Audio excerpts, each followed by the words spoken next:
সকালবেলায় ঘুম থেকে উঠে শরীরটা যে আমার এতটা খারাপ, কাজে যেতে একটু মন চাইছিল না। তো হ্যালো বন্ধুরা, আবারও চলে এলাম নতুন একটা ব্লকে। আর এটা হচ্ছে আমার 7 নম্বর ব্লক। আবার সয়া ব্লাউজ পরে চলে এসেছি। তো আমাদের কাজ হচ্ছে এটা, এই বিল্ডিংটায় আমরা কাজ করি। তো চলো আজকে যাওয়া যাক। কোথায় কাজ হবে জানি না, তো একজন আছে তাকে জিজ্ঞাসা করি। উপরে একজন আছে, দেখো লড়াতে লড়াতে চলে যাচ্ছে, মানে হাত লড়াচ্ছে। ওর নাম হচ্ছে সোহেল। আর ও আর কি বললো যে এখানে বাইরে ভাড়ায় কাজ হবে।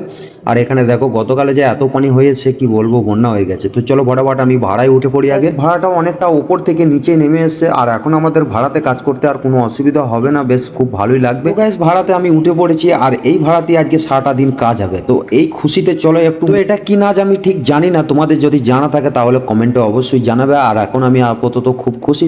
চলো তোমাদের ঘর কাজের কাজ হচ্ছে। ওপরে যে সেটটা দেখতে পাচ্ছ, সেটটা প্লাস্টার হবে আর ওয়ালটা প্লাস্টার করবো। আর কত বড় ভাড়া দেখো গাইস, ক্যামেরা তো পর্যন্ত। এখন ঘোরাফেরা করার পর আমি লেগে গেলাম চিপিং করতে। আর শুধু আমার হাতে আছে ছিনি আর একটা কর্নিক, আমার হাতুড়িও নেই। আজ থেকে 6 মাস আগে আমার হাতুড়ি হারিয়ে গেছে।